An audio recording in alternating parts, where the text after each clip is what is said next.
Okay, good day sa lahat. Nandito na ngayon inaantay natin na headlight. Actually, nakakalungkot na parang masaya. So hindi ko na lang isipin yung magkano ito. Buwangan eh. So safe na safe. Nilagyan talaga ng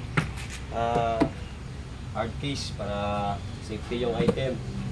So from Cebu, so dumating na dito ngayon sa Jinsan. So dala natin is LBC.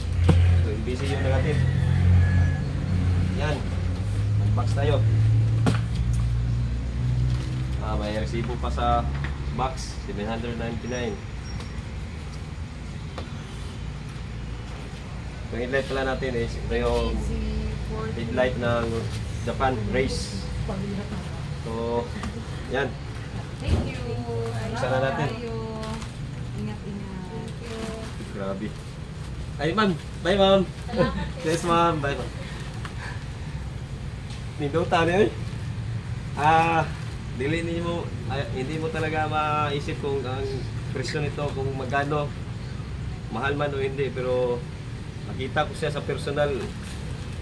Hindi maisip yung price. Ayun. So ito na. Grabe. Wow, bigat. Race headlight from DE17 or DE17W. So ito yung bigat, mabigat siya. So yung bubble wrap niya, safe na safe talaga. Yan o.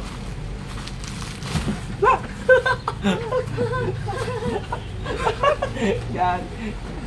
Ba. Gaya basi balas stats. Kuyawan! Buwangan eh. Wait lang ha. Ay, ko na akong upaw na. Ano naman nakita? Ito na. So, ito yung race headlight. So, dumating na yung race headlight natin. So, yung mga nagbabalak kumuha nito. So, pag may extra lang, ilang lang extra. Actually, ang nangyari dito, be wise lang. Una kong ginawa, yung headlight na ng DS17 ko, so binenta ko. So nabenta siya. Pagkabenta niya, so binili ko na ito. At least nabawasan konti yung ilalagay na budget dito. So ito na. So dumating na talaga siya.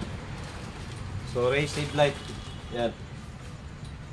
Yan, race headlight. So, buksan natin. Ganda ng bubble wrap niya, oh. Safe na safe talaga, from Japan. Iningatan talaga na hindi siya basta-basta masira. Yan, buksan natin.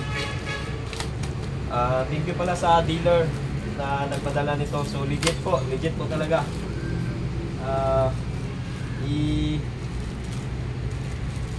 Itatag ko na lang siya sa Facebook yung pangalan niya para malaman nyo saan galing. And then, yan. Send link Or mention ko na lang. So, ito na. Napakakintab. Bagong-bago. So, yung headlight pala, kahit anong modelo ng headlight mo, pag ang headlight mo is bagong pintura yung unit mo, pag ang headlight mo is medyo luma na, so parang tingnan yung sasakyan mo is parang luma na din. Bagong pintura, luma naman talaga.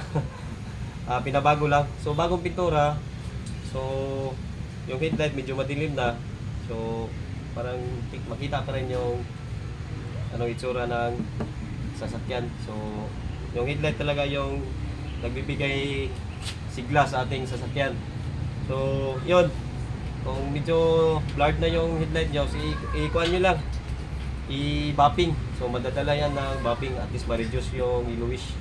So ito, pag malagay na ito sa unit ng bagong off-road concept natin, so iiba talaga yung itsura.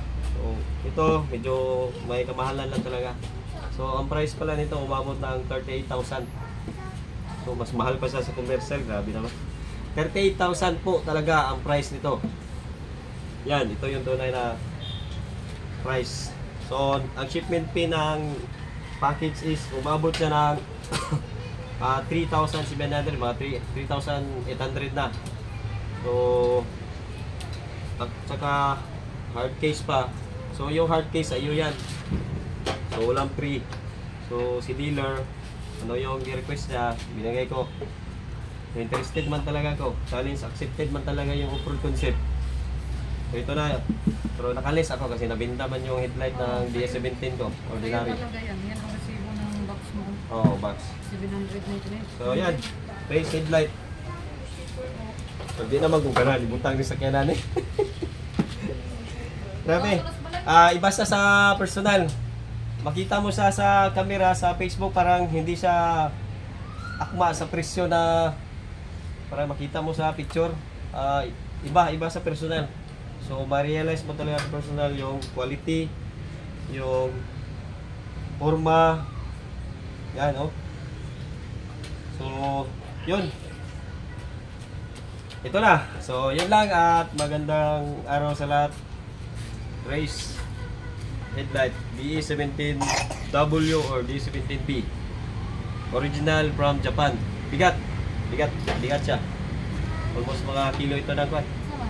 Siguro mga 2.5 o 3 kilos. Bigat. Original. Thank you. Maraming salamat. Pero, regalo na kasi mo. Look ka! Kaya ako na rin. Mads!